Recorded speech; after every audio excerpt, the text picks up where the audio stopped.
आप लोग सब सहयोग में आए हैं, कुछ लोग पहले से आए हैं बहुत सालों से और कोई लोग नए आए हैं। धीरे धीरे सहयोग में संख्या बढ़ने वाली है, इसमें कोई शक नहीं। और सत्य जो है वो धीरे धीरे ही प्रस्थापित होता है, सत्य की पकड़ धीरे धीरे होती है। आपके यहाँ ऐसे लोग हैं जो 8-8, 9-9 महीने तक सहयोग में आते रहे, उसके बाद पाठ हो। सत्य को पाने के लिए हमारे अंदर पहले तो गहराई होनी चाहिए, पर सबसे बड़ी चीज है हमारे अंदर सफाई होनी चाहिए। अब अनेक गुरुओं के बीच में जा करके हमारा चित्त जो है वो बुरी तरह से विक्षुब्ध हो जाता है। दूसरा, आजकल के समाज में जो हम घूमते हैं और नानाविध उपकरणों के कारण हमारा जो चित्त बाहर की ओर हमेशा रहता है, बाहर की चीजें जो दिखाई देती हैं, इन सब चीजों से हम कुछ प्रभावित होते भी हैं और कुछ तो ये भी बात है कि हमारे दिमाग में भर दिया गया है कि ये चीजें बहुत ही महत्वपूर्ण है।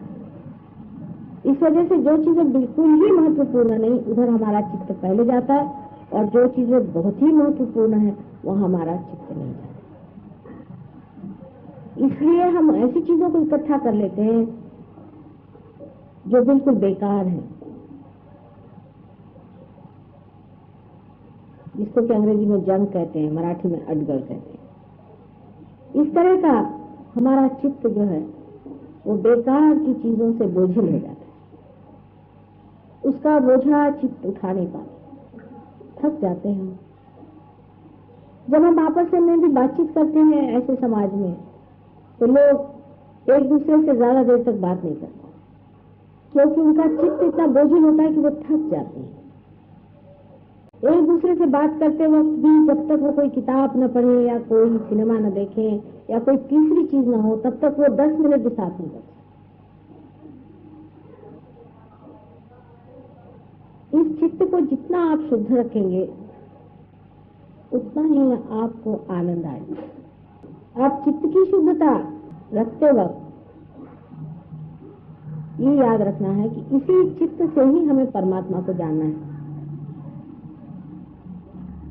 एक बार परमात्मा को जानने के बाद बाकी जो कुछ जानना है बहुत सरल हो जाता है,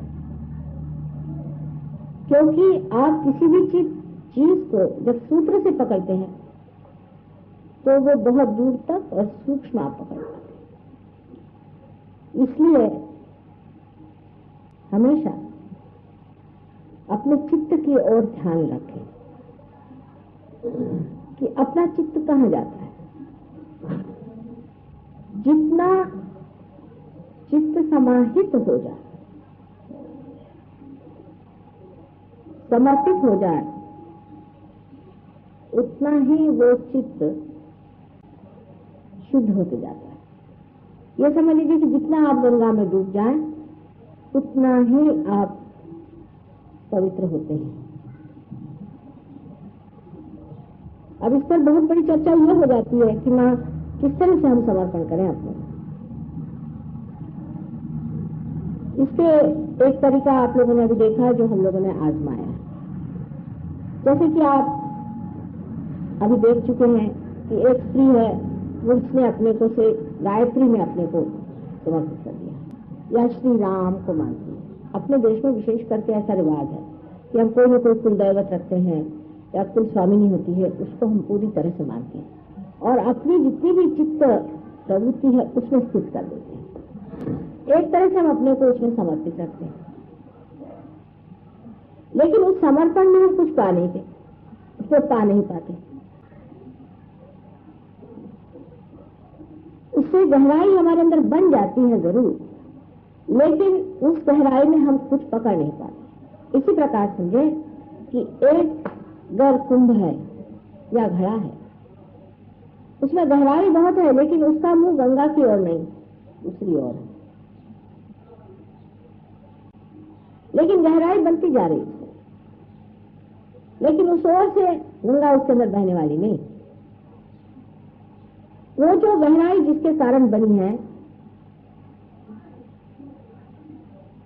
उसको अगर गंगा की ओर मोड़ दीजिए तो उसमें गंगा फौरन भरा जाए। अपने देश में इसका बड़ा भारी लाभ होता है। इसीलिए आपने देखा कि जिसने भी, समझ लीजिए श्री राम को माना या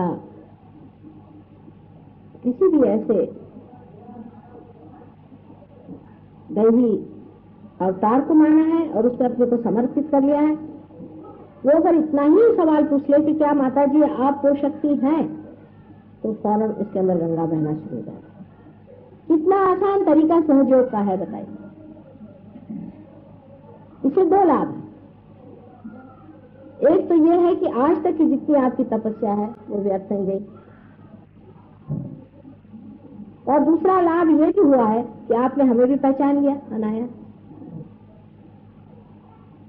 जब पहले बहुत से अवतार संसार में आए थे तो उनके साथ जितने उपद्रव हुए हैं वो आप जानते हैं, और किस तरह लोगों ने उनको सताया ये भी आप जानते हैं।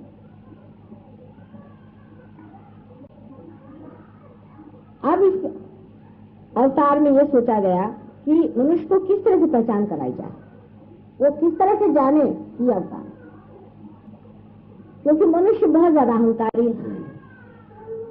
वो किसी को अवतार मानने में तैयार नहीं। जब अवतार कार्य खत्म हो जाता है तब वो सोचता है कि अरे क्या गलती हो गई, क्योंकि जब वो मर जाता है तो उसको ज्ञात होता है, तब वो रोता है कि अरे मैंने ये क्या कर दिया। एक साथ यहाँ उनका मैं ट्रीटमेंट करने गई, बहुत बीमार रहते, तो मुझे बताने लगे माँ मुझे एक अजीब सा सपना है कि मैं सो रहा था दूसरे कमरे में और मेरे घर वाले सब उसी कमरे में मेरे साथ थे, और आप एक दूसरे कमरे में थे जहां आपकी पूजा हो रही थी, अर्चा हो रही थी। ये जिनको सपना आया था उनका नाम था टी माणिकलाल, और मैं उसमें शामिल नहीं हो पा रहा था, और मैं छटपटा रहा था, मैं उठ नहीं पा रहा था, मैं जा नहीं पा रहा था, और मेरे रिश्तेदार भी मुझे को देख रहे थे और आपको नहीं जान रहे थे। मैं चाह रहा था उनसे कहूं कि जाओ माँ की पूजा करो। असल में वो अपनी स्थिति मृत्यु के बाद की देख रहे थे, अब उनकी मृत्यु भी हो गई। तब मैं उनसे क्या कहती कि तुम अब मरने वाले हो, उसको तुम्हें ऐसे लगेगा, अभी तुम समर्पित हो जाओ। ये मृत्यु के बाद की छटपटाहट वो देख रहे थे उस वक्त जब वो मर रहे थे, और उन्होंने मुझे ये 2-3 बार सपना बताया कि माँ इस सपने का क्या अर्थ हो सकता है। मुझे बार बार यही सपना आता है, जब भी मैं सोता मुझे लगता है कि छटपटाहट है कि माँ की पूजा हो रही है, सब लोग खूब जयघोष गा रहे हैं, और मैं बिल्कुल उसमें अछूता रह गया, मैं उसमें शामिल नहीं हो पा रहा, और मैं छटपटा रहा हूँ कि मेरे घर वाले भी उसमें समान, वो मेरे लिए रो रहे हैं, मेरे पीछे बैठे हुए हैं, मेरे फोटो लगाए हुए हैं, आपकी ओर नहीं जा रहे, और मैं चाह रहा हूँ कि उन्हें ढकेलूंगा। यह स्वप्न उन्होंने अपनी बीवी बच्चे सबके सामने कहा था, पर अगर अभी मैं उनको समझाऊं तो उनकी समझ में नहीं आएगा। तो इस वजह से अपने देश में एक बड़ी भारी ये हमारे लिए सुविधा हो गई इस देश में, और देश में नहीं, क्योंकि हम किसी न किसी दैवत को मानते जरूर हैं। अब हरे रामा हरे कृष्णा वाले भी अगर अपनी नगरी हमारे ओर कर दें और हमसे पूछे क्या आप हरे रामा हरे कृष्णा आप ही हैं जिनको हम भजते रहे, तो वो भी, उनका भी विशुद्धि चक्र साफ हो जाएगा और उनके भी गले भर आएंगे। आपने सब अनुभव किए हुई बातें, कोई नई बात मैं आपसे नहीं बता रही।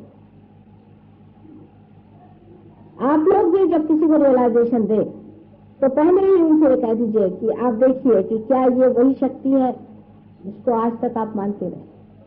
ये अपने देश में बहुत ज्यादा साध्य होता है, विदेश में कम, क्योंकि वहां तो वो किसी को भी नहीं मानते, अपने सिवा दुनिया में किसी को नहीं मानते अधिकतर लोग। वहां पर वहां की तो बात ही करना बेकार है, क्योंकि वहां तो इस कदर आदमी अलग अलग हो गया है कि एक आदमी ये नहीं जानता कि अपना अभी तक बाप मरा है कि जिंदा है। ऐसे भी वहां मैंने बहुत से लोग देखे।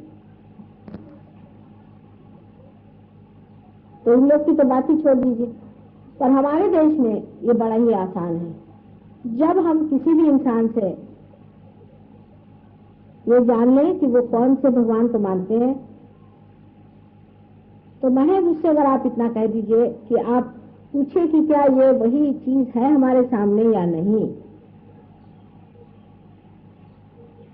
मतलब ये कि कोई भी जो सही गुरु हो उनकी बात कर रही हूँ, कोई अगर सही अवतार हो उनकी बात कर रही हूँ मैं, हर एक अजीब सजीब लोगों की बात नहीं कह रही। तो उसके उत्तर में उनको वाइब्रेशन आ जाएंगे, 3 मरतबा ही आप वाइब्रेशन आने चाहिए। लेकिन कुछ कुछ लोग अजीब भी होते हैं, जैसे कि एक काली देवी जी कहने लगी कि मैं रेणुका देवी को मानती हूँ। अब रेणुका देवी का कोई अवतरण नहीं मानना चाहिए खास करके, और इस तरह की विक्षिप्त भी बहुत सारी चीजें लोग मान लेते हैं। तो जो साधारण तरीके से जो हम जिनको हम लोग अवतार मानते हैं उनको मानते होंगे, उनके लिए आप अगर इस तरह से पूछें कि क्या वही है, तो ये कार्य एकदम हो जाएगा। Just put your hand on the liver, everybody is disturb है। और जब उनका चित्त ये जान जाएगा कि ये वही है, धीरे धीरे दोनों में सामंजस्य होता जाएगा और बात उनकी समझ में आ जाएगी। इसमें कोई भी हिचकिचाने की या डरने की बात नहीं। आज तक एक माने में आप जानते ही रहे कि हम कौन हैं, और जब भी ऐसे ही कोई आपने सवाल पूछे तो हमने कह भी दिया खुलेआम कि हम कौन है, हमें इसको कोई डर नहीं लगता। तो पूरे कॉन्फिडेंस से हमने हमेशा कहा है कि हाँ ये बात सही है। अगर आप हमसे पूछे तो हमने कह दिया, कोई उसमें डरने की बात नहीं। लेकिन हम तो सिर्फ इसलिए इस बात को समझ के कह रहे थे कि लोगों में इतना ज्यादा अहंकार है कि उनसे ये बात जैसे ही पता हो जाती है वो डंडा लेके मारने को दौड़ जाते। उनके लिए सबसे बड़ी बात दुर्बुराई ये होती है कि संसार में कोई भगवान के अवतार में आया हुआ, क्योंकि उनको लगता है कि सब हमारा जैसे कुछ छीन गया, सारा संसार उनको लगता है कि उनसे किसी ने पूरी तरह से अपने हाथ में ले लिया और उनको अब कुछ नहीं रहा, वो खत्म हो गया, क्योंकि वो अपने को सब अवतार समझे बैठे हैं। मुश्किल तो ये इसलिए जैसे ही वो सुनते हैं कि ऐसी ऐसी बात है तो उनकी शंकाएं शुरू हो जाती। लेकिन मरे हुए देवताओं को, जो कि हमें 1000 बार पहले हम मर चुके हैं, उन्हीं को वो पूजेंगे, उसमें उनको कोई भी नहीं हरकत। लेकिन अगर कहा जाए कि आप देखिए जिसको पूजा है आज तक वही यह है कि नहीं, देखो अब कश्मीर में गायत्री मंत्र का बहुत ज्यादा प्रचार है और बहुत लोग गायत्री, जितने भी ब्राह्मण है गायत्री करते हैं, और उन लोग को सबको दुनिया भर की तकलीफें हैं, बहुत तकलीफें हैं। अब उनमें से कुछ तो ऐसे हैं कि वो कहते नहीं अब तो गायत्री छोड़ ही नहीं सकते, और कुछ लोग ऐसे हैं कि जो कहते हैं कि गायत्री से हमें कोई लाभ नहीं हुआ, माँ हमने इतनी गायत्री करी कोई फायदा नहीं, और दूषण देते हैं गायत्री को कि इतना हमने गायत्री करने से भी हमारा कोई फायदा नहीं हुआ, हमें ये बीमारी है, वो बीमारी है, ये तकलीफ है। उस वक्त अगर आप उनसे कहें कि अच्छा माँ से पूछो कि क्या आप गायत्री देवी हैं, तो 5 मिनट के अंदर वो पार हो जाते हैं और बिल्कुल सारी मशीन फिट चलने लग जाती है, खट खट खट खट खट खट। यानी ये सोचिए कि कोई प्लग आपने गलत लगा दिया है तो मशीन नहीं चलती, वही प्लग ठीक लग गया, मशीन खट खट चलने लग गई। इस तरह से आपको लोगों को समझाना पड़ता है। कोई सरल काम नहीं है अवतार लेना, बहुत ही कठिन कार्य है, और मूर्खों के बीच में जन्म लेना तो उससे भी कठिन है, क्योंकि आपने कोई भी सूझबूझ की बात कही तो मनुष्य का एक और तरीका है कि उसको ब्रांड मार दो कोई भी। जैसे वो आपको कह देंगे कि आप जो है आप डंडा मारता है, किसी कह दिया हो गया, अब आप बैठ गए, अब आप क्या करें। अगर आप उनसे कहिए कि आप बढ़िया आदमी हैं, आप गोबर खाते हैं तो कोई हर्जा नहीं, खूब खाओ, तो आप बड़े अच्छे आदमी बन जाएंगे। लेकिन अगर आपने कहा कि ये गलत है, इसे नहीं करना चाहिए, हर एक गुरु ने कहा है, आज तक जो असली गुरु हुआ उसने हमेशा कहा, नकली गुरु क्यों कहने चले, उनको तो आपके पैसे से मतलब है, वो तो कहते भाई जो भी करना करो, हमारा पर्स हमको दे दो अपना, तो उनको तो ये प्रॉब्लम है नहीं। ये तो बात तब खड़ी होती है कि जब सच्चा गुरु खड़ा होता है, वो बताता कि ये नहीं, ये गलत है, ये गलत है, ये नहीं करना है, और ये करना है, ये सही है, ये गलत आदमी है, ये सही आदमी है। इसका जो निरक्षर विवेक जानता है वही तो बताएगा ना। और जब वो बोलने लग जाता है तो आदमी ने अपने एक तरीके बना रखे हैं कि उसको ब्रांड मार दो कि वो ये है, वो है, वो फलाना है, वो ठिकाना है, हो गया काम खत्म। और वो आदमी सोचेगा कि ये तो हम इनके भले के लिए बता रहे हैं। अपने बाप के लिए भी आजकल बनाते हैं लोग ब्रांड, अपने माँ के लिए भी बनाते, अपने टीचर्स के लिए भी ब्रांड बनाते हैं, नाम दे दिया उनका, नामकरण संस्करण कर दिया, क्योंकि आपके समझ में बात नहीं आई इसलिए आपने कह दिया। ये आजकल का मॉडर्न तरीका है। पुराने जमाने में उल्टे लोग गुरुओं के पास बैठे रहते थे घंटों, ये सुनने के लिए कि वो हमें बताएं हमारा क्या दोष। कान पकड़ के गुरु सामने बैठे रहते थे। और अभी तक भी जो सच्चे गुरु हैं, अभी भी जो सच्चे गुरु लोग हैं, वो सबके उल्लू सीधे करते हैं, और उनके तरीके इतने कठिन होते हैं कि उनका वर्णन ही नहीं कर सकते। मैंने आपसे बताया था एक साथ कैसी टांगे तोड़ दी थी और वो गले में डालकर भेजा था मेरे पास। इस तरह से कागज चक्र निकालने तक के लिए उन्होंने किस तरह से आफत मचाई। लेकिन फिर एक बात तो गुरु की हुई, वो तो मनुष्य ही हुआ। फिर कोई अवतार हुआ, उसके पीछे तो पहले ही से डंडे लेकर लोग खड़े रहते कि अवतार हुआ माने कैसे, उसके घर में ही भूत घुसा देंगे। जैसे रामचंद्र के जमाने में मंथरा जैसी एक दासी की बात उन्होंने सुन ली। कैसे दासी की भी कोई बात सुननी की होती, कैसे जैसी समझदार औरत ने एक दासी की बात सुनी, उसके पीछे में श्री राम को जंगल जाना पड़ा, सीता जी को नंगे पांव चलना पड़ा, कितनी दुख, कितनी विपत्ति, लेकिन वो भी एक कार्य था, चलो हो गया।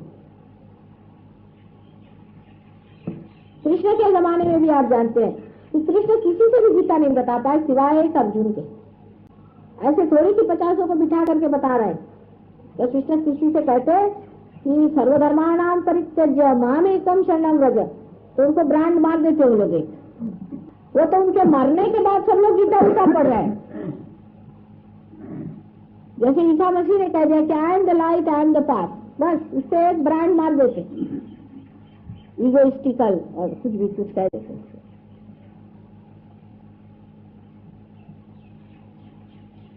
तो अवतार कार्य बहुत ही कठिन कार्य है, इससे कठिन कार्य और कुछ नहीं हो सकता। एक तो आप भगवान हैं, समझ लीजिए, अगर आप भगवान हैं तो आप संसार में आए तो मनुष्यों को जैसे रहना तो बहुत ही मुश्किल है, क्योंकि मनुष्य की अपने आप में नहीं होती।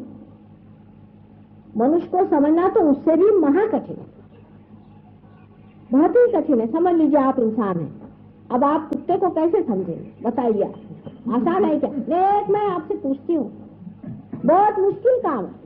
फिर आप किसी कीड़े को कौन समझे कि उसकी क्या हैबिट्स है, वो कौन गंदगी में रहता है, किधर घुसता है, क्या क्या गंदगी करता है, आपके तो ऐसी गिन चढ़ती।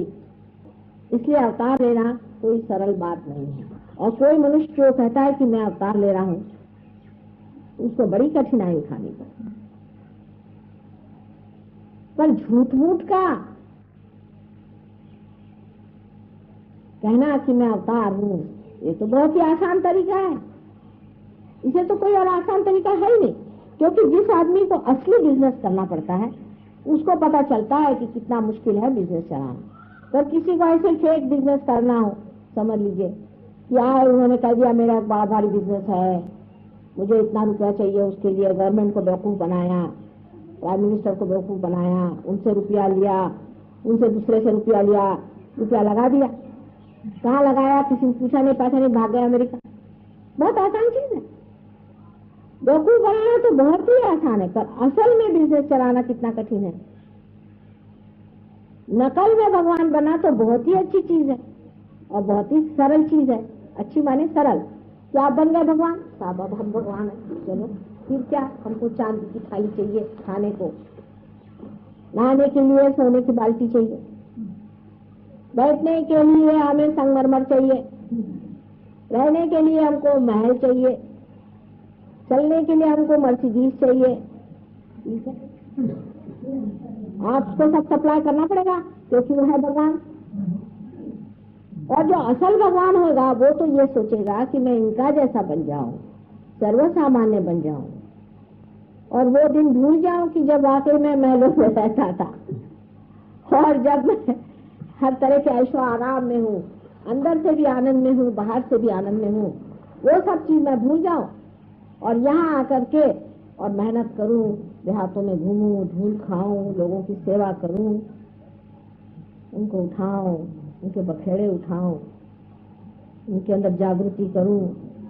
कृष्ण के लिए कितना कठिन था आप देख सकते हैं कि मथुरा से बेचारे वृंदावन आए, कैसी हालत में आए, वहाँ किस तरह से एक ग्वाल बाल के जैसे रहे, कितनी विपदाएं उठाई, तो मारने के लिए राक्षस आते थे, उन्होंने अपनी संहार शक्ति कैसे इस्तेमाल करी, किस तरह से उनको नाग, जो था गोह में नाग रहता था कालिया, उसको किस तरह से उन्होंने मर्दन किया, ये सब आप लोग जानते हैं उनका जीवन। राम का भी जीवन आप जानते हैं, ईसा मसीह का जीवन आप जानते हैं, मोहम्मद साहब का जीवन आप जानते हैं, जोरास्टर का जीवन आप जानते हैं। कितनी उन लोगों को आफतें उठानी पड़ी और जीवन में कितने मुश्किल से उन्हें जीना पड़ा, कैसे कैसे लोगों ने उनके साथ आफतें ढाई, उनको किस तरह से परेशान किया। फर्क क्या है दोनों? सबसे बड़ा फर्क यह है कि एक इंसान जो कि झूठा है वो आराम उठाता है, सबको उल्लू बनाता है, अपनी जेबें भरता, और कोई मजाल नहीं, कोई उसके खिलाफ कुछ कहे। और जो सच्चा होता है वो हमेशा सताया जाता है, तकलीफ दी जाती है, वो खुद भी बहुत अपने जीवन को रगड़ता है चंदन के जैसे, और तो भी उसके अंग अंग से प्रत्यंत सुगंध आती है। झूठा आदमी जो होता है वो कहता है कि मैं तुम्हें ये दे दूंगा, ये तुम्हारा हो जाएगा भला। अगर कोई जाए तो कहेगा कि तुम्हारा कर्म है, तो मैं क्या करूं। और आदमी इसको बड़ा संतोष में रहता है कि ये तो हमारे कर्म ही नहीं थे, तो क्या करेंगे हमारे गुरु। सिर्फ एक चीज हमने नहीं की कि जरा रुपया कम दिया, कुछ श्रद्धा और हो जाए तो हो सकता है बन जाएगा काम। तो फिर श्रद्धा स्वरूपेण कुछ न कुछ उनके पास पहुंच जाता है मामला। झूठ चलता ही रहेगा, झूठ चलता ही रहेगा इस तरह, जब तक वो आदमी बिल्कुल बेवकूफ होकर के एकदम बर्बाद नहीं हो जाए, तब तक वो झूठ में चलता रहे। और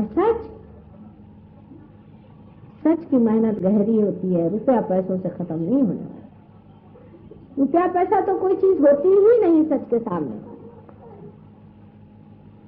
सच में आपके हृदय की बात है, उसकी मेहनत असली होती है, उसके लिए मनुष्य तैयार नहीं। ये तो बहुत ही आसान है, जैसे बाजार में जाते हैं वैसे आप खरीद लो एक दो चार, और इसमें कौन सी कठिनाई है।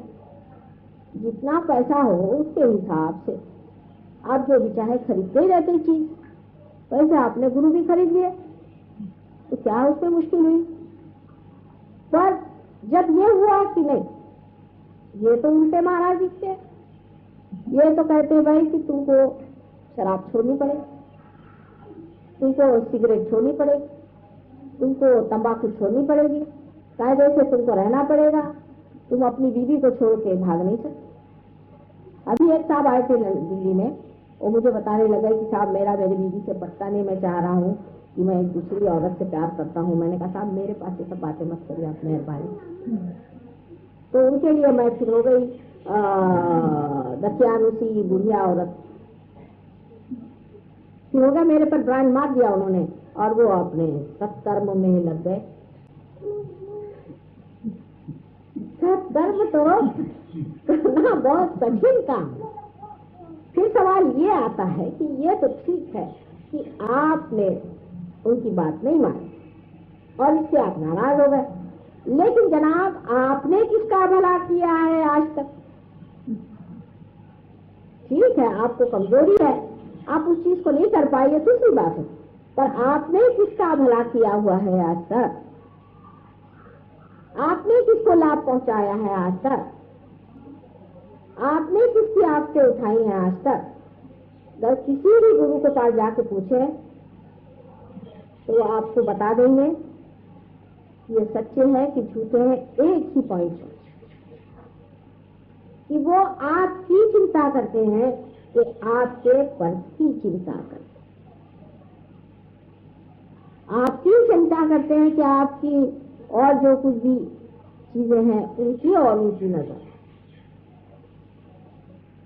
इसी से आदमी सच और झूठ को पहचानता। अब सहयोगियों के सामने बड़ा प्रश्न है कि ये कहें कि नहीं कहें कि माँ आदि शक्ति है। अबे है इसमें कोई झूठ बात, चाहे बुरा मानो चाहे भला मानो, बात तो सही है। तो उल्टे सवाल ऐसा पूछना चाहिए कि साहब हमने अपने आंख से कुंडलिनी को उठते देखा, उसके स्पंदन देखा, और तो कहीं तुमने देखा है क्या? पूछ लो, कहीं देखा है? हम भी जब कुंडलिनी को उठाते तो वैसा स्पंदन नहीं होता जैसे माँ के चरणों में होता है।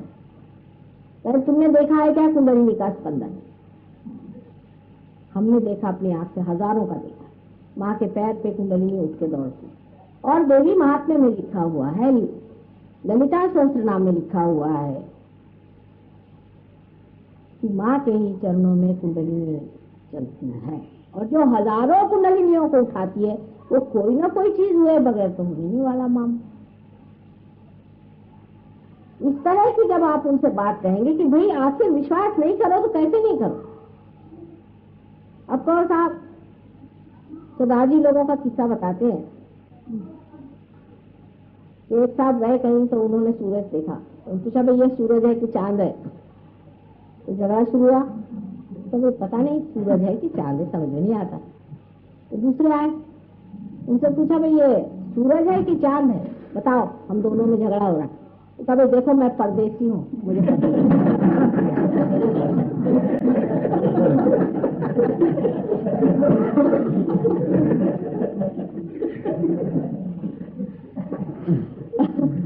उसी प्रकार जिनकी खोपड़ी में ये घुस नहीं सकता उनको घुसाने के लिए आपको अब ये कहना चाहिए कि अच्छा भाई एक ही चीज करो तुम, हम तो समझ गए। अब हमसे तो इनको मना ही नहीं किया जा सकता क्योंकि हमने तो अपनी आंख से देखा, हमारे अंदर भी घटित हुआ, अपनी आंख से देखा है कुंडलिनी को 1000 बार डूबते हुए। तो क्या अभी इस सत्य को हम भुला दें? हम कैसे भुलाएं इस बात को? अच्छा अगर तुमको विश्वास नहीं होता तो तुम माता जी के फोटो पर ये सवाल पूछ लो, जो भी तुम्हारी बेटी होंगी उन पर पूछ लो, तुम पूछ के देखो कि है क्या माता जी आदि शक्ति। चलो पूछ के तो देखो। और ये व्यवस्था मैंने कर रखी है कि फोटो पे जवाब आएगा। देखिए क्या कमाल कर रखा है। अब फोटो भी जो चीज है वो भी एक प्रपोर्शन है, वो प्रपोर्शन रखना पड़ता है, बॉडी का भी सब चीज का रखना पड़ता है। अगर वो प्रपोर्शन ही रहेगा तो कोएफिशिएंट नहीं जाने वाला। गधे लोगों को थोड़ी समझ में आता है। अब वो चाहे कि आपकी माँ हेमा मालिनी जैसे समझ लीजिए लेकिन क्या उस हेमा मालिनी से वाइब्रेशंस आते हैं क्या? उसको लेके करे क्या? उसका क्या आचार डाले? इतनी बेवकूफी की बातें लोग करते हैं। उसको सोचना चाहिए कि सब चीज परमात्मा ने बहुत विशेष रूप से बनाई और उसको बनाने में बहुत कुछ रचना करने में बहुत चीजों का विचार करना पड़ता है। शरीर के अंग प्रत्यंग हर एक चीज बहुत ही कमाल से बना। और फिर जिनको इस तरह से जब आप अचंभे में डाल देंगे तब उनके लिए आसान होगा कि सहयोग का सत्य हो माने। अगर सीधे उंगली घी में निकलता है तो टेढ़ी उंगली से घी निकलना चाहिए। उनसे यही कहना चाहिए कि भाई हमने तो देखा अपने आंख से, उसमें निर्विवाद हमने तो देखा, हमारे अंदर वाइब्रेशन भी है और हम भी वाइब्रेशन दे रहे हैं, हम भी लोगों को ठीक करें, इसमें कोई शक नहीं। अब तुमको विश्वास नहीं होता तो तुम चलो फोटो पर देखो, तुम अपनी तरफ से पूछो ना डंके की चोट पर। अगर बहुत ही बेकार आदमी हो तो दूसरी बात है, पर सर्वसाधारण अगर आदमी सरल हो तो हो जाता है। सर्वसाधारण आदमी अगर सरल हो और उसकी हृदय सच्चा हो और उसने वाकई किसी की तपस्या की हो तो ये काम बिल्कुल क्षण में घटित हो जाता है। ये आपने देखा होगा। इतना आसान है रियलाइजेशन देना आज सहयोग, लेकिन इसके लिए जरूरी है कि आप में वो दृढ़ता आनी चाहिए, आप में विश्वास पक्के जमने चाहिए। जब तक वो विश्वास आपके अंदर पक्के नहीं, दूसरा आदमी फौरन पहुंचा लेगा कि ये डामाडोल है महाराज, ये बोल तो रहे लेकिन इसमें अभी उतना कॉन्फिडेंस नहीं। हमेशा जब आदमी बात करता है, वो अथॉरिटी से जब बात करता है, तो अंदेशा हमेशा रहता है कि लोग आपको ब्रांड मारेंगे। ये तो जैसे हमारे मराठी में त्या बाईंच्या नादी लागला, हमारे मराठी में है ऐसे शब्द, मराठी में हिंदी में भी है। नहीं तो फिर कहेंगे कि त्यांनी घुरळ घातली। दुनिया में कैसे चीजें हैं ब्रांडिंग, वो तरह से हर एक भाषा में, अंग्रेजी में भी है और हिंदी में भी है। हाँ क्या हो गई? हाँ, उनको भूल भुलैया में डाल दिया। इंग्लिश में भी है, अरे उस चक्कर में तुम कहाँ गए। सब तरह की चीजें हैं, लेकिन कहना भाई आने की बात क्या है, इन आंखों से हमने कुंडलिनी को तो देखा है, तो क्या भुला दे? हमने कुंडलिनी का चढ़ना देखा और हमारे हाथ से वाइब्रेशन जा रहे हैं और हमसे लोग पार हो रहे हैं, तो सब क्या भुला दे? कैसे भुलाए? क्या, ये तो बहुत मुश्किल काम है। पर ये कॉन्फिडेंस जब तक आपके अंदर पूरी तरह से नहीं होता है, तब तक आपका भी असर लोगों पे पड़ने वाला नहीं। लेकिन हमारे यहाँ ऐसे लोग बहुत हैं, खासकर बंबई में ऐसे लोग बहुत ज्यादा हैं कि जो बहुत गहराई से इस बात को समझ गए। यही तो मैं बंबई वालों की विशेषता कहती हूँ कि यहाँ लोग थोड़े जरूर हैं, लेकिन एक एक आदमी एक एक से बढ़ते हैं। ये विशेषता है बंबई वालों। वही दिल्ली में बहुत ज्यादा लोग हैं, लेकिन कॉन्फिडेंस से रहने वाले लोग वहां इतने ज्यादा नहीं हैं। ये जरा सा अंतर है। उसकी वजह ये भी कि आप पे मेहनत भी हमने बहुत करी और परमात्मा की कृपा से अरे गहरे नत्थू खैरे ज्यादा आए नहीं। अगर अरे गहरे नत्थू खैरे इसमें आ जाते तो मुश्किल पड़ती, इनको कुछ दूरी रखा गया। लेकिन आपको भी इसका थोड़ा अंदाज रहना चाहिए कि आपके सामने अरे गहरे नत्थू खैरे तो नहीं बैठे हुए। आप बेकार के लोगों पे अपना टाइम बर्बाद न करें। माने ये कि हाँ माता बाहू है, ये मेरा भाई है, लगे उसके पीछे। जब आपने भाई को आप जानते कि शराब पीता है, बीवी को मारता है, जुआ खेलता है और हर तरह से उसने अपने को खराब करके छोड़ा हुआ है। दूसरी बात यह कि इसने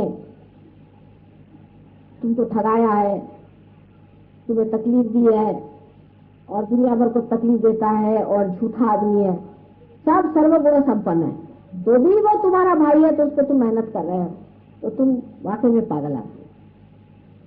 आपको मेहनत करना चाहिए पहले ऐसे लोगों पर कि जो आपसे थोड़ा मेल खाए। पहले भी मैंने कहा था कि हमेशा पहले जो सीधे साधे शब्द हैं उनको ट्राई करिए और उसके बाद में आपको कठिन शब्दों को ट्राई करना चाहिए। पर अधिकतर लोगों का यही हो जाता है कि वो इसमें भी अपने जो लौकिक रिश्तेदारी है उसको जोड़ते हैं कि मेरा भाई, मेरा बाप, मेरी बीवी तो बहुत ज्यादा उसमें इतनी मुश्किलें हो जाती हैं कि समझाते नहीं बनता कि किस तरह से ठीक करें। हालांकि ये बात सही है कि जब तक आपके घर वाले ठीक होंगे तब तक सहयोग में उतरना जरा मुश्किल हो जाता है, और पूरी फैमिली की फैमिली सहयोग में आ जाए तो बहुत अच्छी बात है। लेकिन आज सहयोग में सामने जो प्रश्न खड़ा हुआ है वो ये, उसको भी समझ लेना चाहिए कि आज तुम्हारे सामने कौन से प्रश्न है। आपके सामने सबसे बड़ा पहला तो प्रश्न है कि आप जमे हैं या नहीं। पहले जमना चाहिए, बगैर जमे सहयोग नहीं चलता। पूरी तरह से सहयोग में पहले जम जाओ। सहयोग में जमने के बाद दूसरी चीज आपको ये करनी चाहिए कि आपको देखना चाहिए हम कितनों को और को जमा सकते हैं। ये विचार हमेशा आपका दीप पहले जलाया गया, वो दीप पूरी तरह से ठीक हो जाए, स्थिर हो जाए, उसको ठीक कर लें। अब इस दीप से आपको कितने दीप जलाने के हैं, फिर उसके आप पता लगाते मन में सोचे कि साहब ये आदमी ठीक रहेगा, वो वहां था वो ठीक रहेगा, 5-25 पकड़ बुलाऊं एक ही डोर बंधाओ। उसमें आप जानते हैं कि खूबी से काम लेना पड़ता है। अगर आप पहले जाते कह दीजिए कि वहां जाकर के जय माता जी की जय होगा, वो दरवाजा बंद करके बाहर चली जाती। उसमें खूबी से काम लेना चाहिए। ऐसा करना चाहिए कि जिससे आदमी पहले आपके पास पहुंच जाए। जब वो पहुंच गया, ज्यादातर तो मैं पहुंचवा ही देती हूँ, क्योंकि किसी को बीमार पड़ गया, किसी की बीवी भाग गई, किसी का कुछ हो गया, इस तरह के प्रकार होते रहते, वो सीधे तुम्हारे पास आ जाते। पर बहरहाल जो भी हो, जैसे ही ऐसी कोई घटना घटित हो जाए और आपके पास ऐसा कोई आदमी आ जाए तो बहुत ही अच्छा। पर अगर आपको भी किसी आदमी को हथियाना है तो सबसे बड़ी चीज जो किसी आदमी पे इंप्रेशन डालती है वो आपका चरित्र, आपका बोलना, आपका करना धरना, सब इंप्रेशन डालती है। हाँ, अगर कोई बड़ा ही गया बीता हो तो वो तो उल्टी चीजें देखेगा। आप अगर कुंकू लगा के गएंगे तो कहे कुंकू लगा के आया, नहीं लगा के गए तो कहेंगे लगा के नहीं आया। ऐसे लोगों की बात मैं नहीं कर रही जो कि बिल्कुल बेकार है, और ये लोग कभी पार होने भी नहीं वाले। बहुत मुश्किल है इन लोगों का पार कराना, वो चाहे कोई भी हो, चाहे वो अपने को बहुत बड़े आदमी समझे, छोटे आदमी समझे, ये लोग पार होने ही नहीं वाले। तो उनसे तो झगड़ा लेने की कोई बात नहीं। पर जो सर्वसाधारण आप सोचते हैं कि जो आदमी इसमें आ सकता है, उससे जब आपको पेश आना है, उससे जब बातचीत करनी है, उससे कोई भी संबंध करना है, तो उस वक्त आप बड़े खूबी से उसको पकड़ें। पहली सबसे बड़ी चीज है कि आपका इंप्रेशन उस पर कैसा पड़े। इस पर भी निर्भर रहेगा कि वो आदमी किस लेवल का है। जो आदमी किसी लेवल का होगा वो आपको देखते ही फरक जाए ये आदमी कोई ऊंची किस्म की चीज है। लेकिन अगर वो उस लेवल का नहीं होगा तो आपको पहचान पाएगा। वो तो आपका शर्ट देखेगा, पैंट देखेगा, कोट देखेगा, ये देखेगा, वो देखेगा। पर अगर वो जरा भी लेवल का होगा, मैं मेहतानी की बात बताऊं, हमारे नागपुर के एक साहब थे, वो उनके घर में सब वो राधा स्वामी के शिष्य हैं, वो अकेला ही उनसे सबसे लड़ते रहता। कहता था कि तुम लोगों में तो कोई अंतर ही नहीं आया, तुम क्या कर रहे हो इस गुरु को लेकर। ना उस आदमी में कोई विशेषता मैं पाता। लेकिन जब उन्होंने मेहतानी को मिले तो वो कहने लगे कि इनको देख के मैं समझ गया कि एक तो ये आदमी भी कुछ अलग है और दूसरी ये बोलते भी बड़े कॉन्फिडेंस से, तो इन्होंने कुछ पाया जरूर है। बगैर पाए आदमी ये पाए हुए आदमी। तब मैंने फौरन अपने घर वालों से कहा कि नहीं भाई, तुम लोग सब बकते हो, इनके जो गुरु असली को कि इन्होंने पाया हुआ। अगर आप लोगों ने पाया हुआ है तो आपके बिहेवियर से, आपकी बातचीत से, आपके उठने बैठने के ढंग से, हर एक चीज को लगना चाहिए, आपके कॉन्फिडेंस की वजह से भी लगना चाहिए कि इन्होंने पाया। अगर उनको लगने लग जाए कि आपने पाया हुआ है तो धीरे धीरे वो भी इस बात को पूछेंगे कि आपने कैसे पाया, कहाँ से पाया, किस तरह से आप इतने शांत रहते हैं, किस तरह से आपका स्वभाव इतना मीठा हो गया। और ये जब तक आपके अंदर ट्रांसफॉर्मेशन नहीं आ जाता, जब तक आपके अंदर ये मिठास और ये आपके अंदर बड़प्पन और ये सौंदर्य आपके अंदर नहीं चमकता है, तब तक आप किसी को इम्प्रेस नहीं करता। अर्थात मैं उन लोगों की बात नहीं कर रही हूँ जो छिछले हैं या जो सुपरफिशियल लोग, पर साधारण सर्वसाधारण लोग इस चीज को पहचान लेते हैं कि ये आदमी में ईश्वरीय तत्व है। तो सबसे पहले आपको जमना पड़ेगा, फिर ऐसे लोगों को पकड़ना पड़ेगा। उनकी पहचान ये है कि वो आपके तौर और तरीके से प्रभावित हो जाए। अब जैसे बहुत से गुरु लोग हाथ में चिमटा लेकर बैठते, अधिकतर जो असल वाले होते, वो आया उसको 4 चिमटे मारते थे, तो भी वो चिपका रहा, उसको बोलते जा बैठो, उसको बैठा दे। अब वो दशा तो है नहीं, आप और गुरु है तो आपको तो अब लोगों को फंसाना है। जैसे क्राइस्ट ने कहा था कि आओ मैं तुमको सिखाऊंगा किस तरह से इंसान को पकड़ा जाए और तुम मछली पकड़ना छोड़ो। उसी प्रकार अब आप लोग सीखिए कि किस तरह से इंसान को पकड़ना चाहिए और इस भवसागर से बचाना चाहिए। यही हमारे सामने सबसे बड़ा आज प्रश्न है।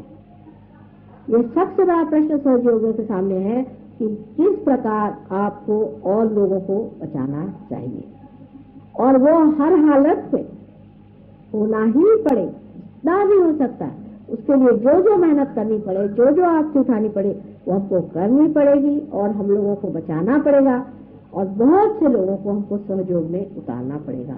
यही आज हमारे सामने प्रश्न है और इसी को करना चाहिए। ये नहीं कि हमारे भाई की नौकरी नहीं लगती,